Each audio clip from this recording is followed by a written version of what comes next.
Hello friends, आप देख रहे हैं आपका चैनल शेयर बाजार विद आयुष। और दोस्तों, एनएचपीसी ने करीबन फ्राइडे को क्लोजिंग दी थी करीबन ₹2.20 नीचे।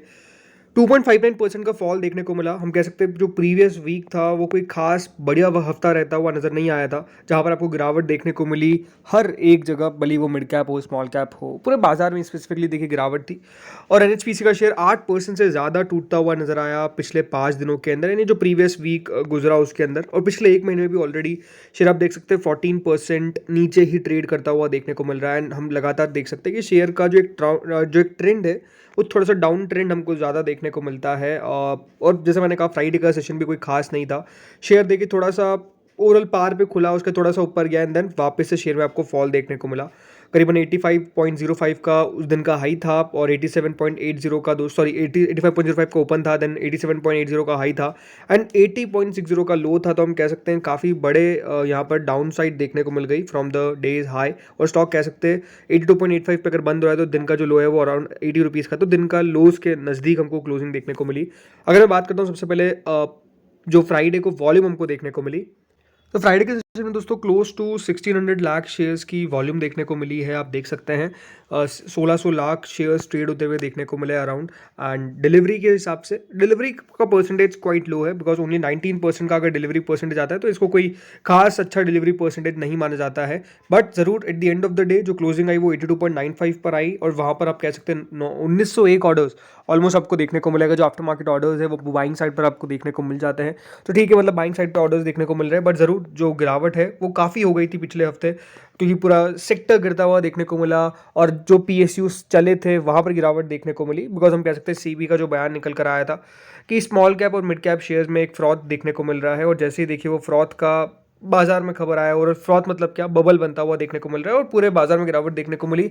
अच्छे शेयर्स भी गिरे, बुरे शेयर्स भी गिरे, हर जगह गिरावट देखने को मिली। तो ऐसा नहीं है कि अगर आपका शेयर गिरा है तो वो बुरा है। इसका मतलब ये है कि देखिए पूरे बाजार में गिरावट देखने को मिली। जैसे मैंने कहा, हर एक जगह का पार्टिसिपेशन था, हर एक शेयर का पार्टिसिपेशन था।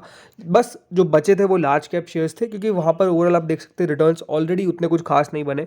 और उसके यहाँ पर इस खबर के बाद जैसा कहा गया, कहाँ पर कहा गया, मिड कैप और स्मॉल कैप में, इसीलिए दोस्तों मिड कैप स्मॉल कैप में ज़्यादा गिरावट देखने को मिली, ये बात साफ है।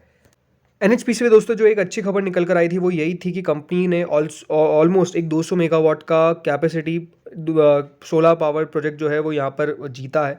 किससे? Gujarat state electricity corporation GSECL से। Almost 1125 megawatt renewable energy park Khavda में, और इसका ऑलमोस्ट जो एस्टिमेटेड कॉस्ट माना जा रहा है वो 846 करोड़ का रहेगा। तो कंपनी को देखिए लगातार, अगर आप एनएचपीसी में देखेंगे तो एक प्रॉब्लम नहीं है, किसकी नहीं है, ऑर्डर्स की कोई प्रॉब्लम नहीं है, लगातार दोस्तों कंपनी को ऑर्डर मिल रहे हैं।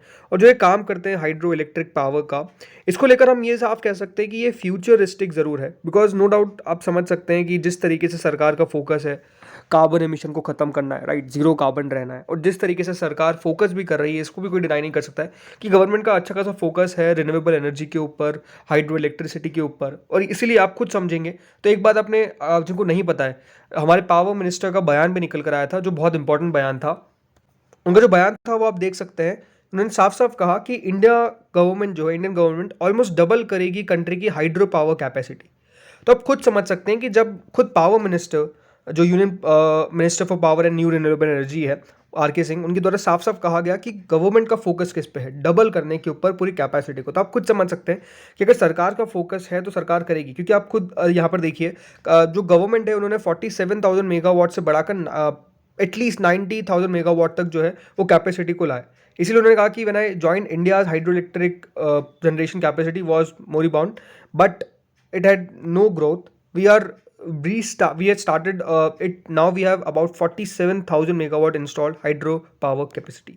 तो आप खुद समझ सकते हैं कि लगातार ग्रोथ देखने को मिली है हाइड्रो पावर इलेक्ट्रिसिटी में। और ये बात आप समझिए ना कि ये टाइम चीज़ है, राइट, समय, इन सब चीज़ों का समय आता है। क्योंकि देखिए जिस समय कोल चलता था उस समय कोल का यूज़ काफ़ी हुआ, राइट, लेकिन अगर आप लॉन्ग लास्टिंग देखेंगे तो कोल लॉन्ग लास्टिंग तो है नहीं, ये बात तो साफ है। बिकॉज गवर्नमेंट समझती है कि किस तरीके से एनवायरनमेंट को प्रोटेक्ट करना है। इसलिए देखिए इतनी बड़ी बड़ी समिट्स होने लग गई है, सिर्फ किसके लिए? एनवायरनमेंट के लिए, राइट। तो इसलिए गवर्नमेंट समझती है, जैसे मैंने कहा, जिस समय जो चलता है उस समय वो बिकता है, ये बात आप साफ देख सकते हैं।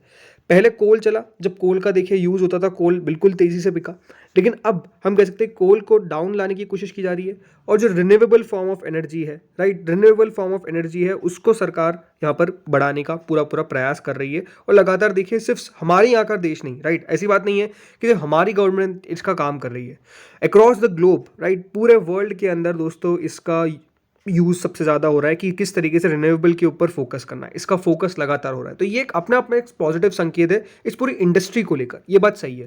लेकिन अगर मैं बात करता हूँ सिर्फ इनकी ऑर्डर बुक को लेकर, राइट, सबसे इंपॉर्टेंट से मैंने क्या कहा कि इनके पास कोई भी ऑर्डर्स का प्रॉब्लम नहीं है।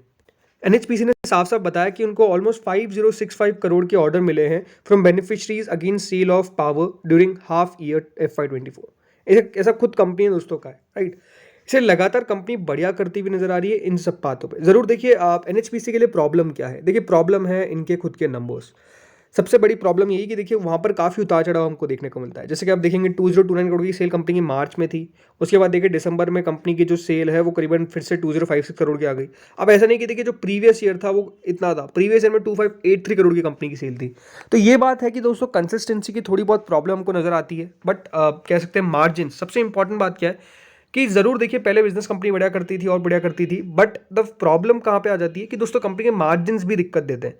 जरूर देखिए दिसंबर के क्वार्टर में कंपनी के 46% मार्जिन थे 2022 के अंदर, राइट, लेकिन इस बार दोस्तों मार्जिन घट के 35% के हो गए। तो ये बात ध्यान रखिए, मार्केट के लिए सबसे जरूरी क्या है, मार्केट के लिए at the end of the day जरूरी है उसके फाइनेंशियल्स। कोई भी कंपनी है तो उसके फाइनेंशियल सबसे इंपॉर्टेंट है, क्योंकि अगर दोस्तों कोई कंपनी फाइनेंशियली बढ़िया कर रही है तो बाजार उसको रेस्पेक्ट करेगा, राइट। बाजार किसको सलाम देता है, ग्रोथ को। अगर ग्रोथ नहीं है तो वो एक इशू है। अगर आप इनकी पिछले 10 सालों की सेल्स ग्रोथ देखेंगे तो वो 5% की है। अब 10 साल में कोई कंपनी देखिए सिर्फ 5% की सेल ग्रोथ लाती है तो वो कोई बहुत बड़ी बात नहीं है। दूसरी बात, मुनाफे की ग्रोथ कितनी है, 5%। तो ये सब इशू है। लेकिन मैंने क्या कहा कि समय की बात है, ये आपको समझना पड़ेगा कि देखिए टाइम जो है वो डेफिनेटली चेंज होता हुआ नजर आ रहा है। कंपनी ने कहा है कि उनको रिटर्न ऑन इक्विटी जो है वो ऑलमोस्ट 16-17% तक रखना है।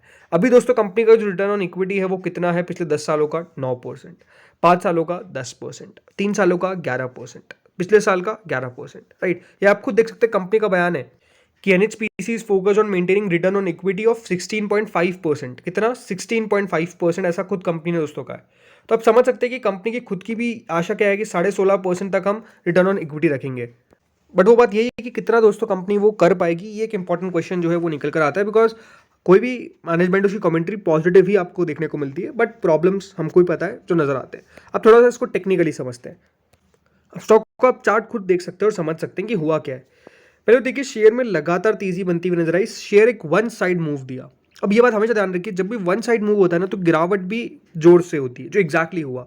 वन साइड मूव आया और देखिए शेयर में फिर जोर से गिरावट हमको देखने को मिली। लेकिन अच्छी बात क्या थी, फिर रिकवरी आई, बट वो रिकवरी देखिए उतनी खास नहीं हो पाई और वापस से बाजार गिरा। और अब हुआ क्या है, जो एक इंपॉर्टेंट लेवल था जहां पे देखिए शेयर सपोर्ट लेता है, अभी भी जरूर उसके पास है, लेकिन ये बात ध्यान रखिए एक बार वो नीचे जा चुका है। बट अभी भी हम कह सकते हैं कि शेयर अपने क्रूशियल लेवल के पास है जहां से स्टॉक ने सपोर्ट लिया था, और उसके बाद शेयर में हमको फिर से एक अपसाइड देखने को मिली थी।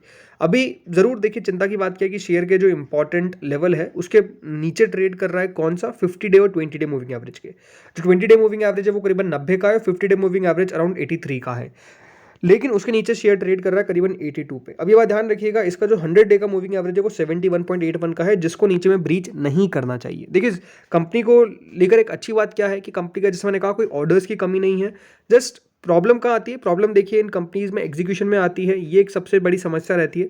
आई थिंक अगर दोस्तों कंपनी अपने एग्जीक्यूशन के पार्ट को संभाल लेगी देन ये कंपनी बढ़िया करेगी। और दूसरा, जैसा मैंने कहा, कि गवर्नमेंट खुद आप देखिए फोकस कर रही है कि किस तरीके से हाइड्रो पावर को डबल किया जाए, राइट। तो अगर सरकार खुद डबल करने की फोकस कर रही है तो आप समझ सकते हैं कि एनएचपीसी तो सबसे बड़ा प्लेयर वहाँ पर है, तो एनएचपीसी कितना बढ़िया काम करता हुआ नजर आएगा। तो ये अच्छा व्यू है, बस इनको अपने फाइनेंशियल्स पे जोर देखना है, जोर रखना है, ताकि देखिए कंपनी ग्रोथ कर सके और उसका फायदा सीधा सीधा शेयर होल्डर्स को भी हो सके, जो अभी हो रहा है, इसमें कोई दोराय नहीं है। तो फ्रेंड्स इस वीडियो में इतना ही था, होपफुली आपको वीडियो बढ़िया लगा होगा। अगर अच्छा लगा तो लाइक कर देना। Thank you friends watching this video.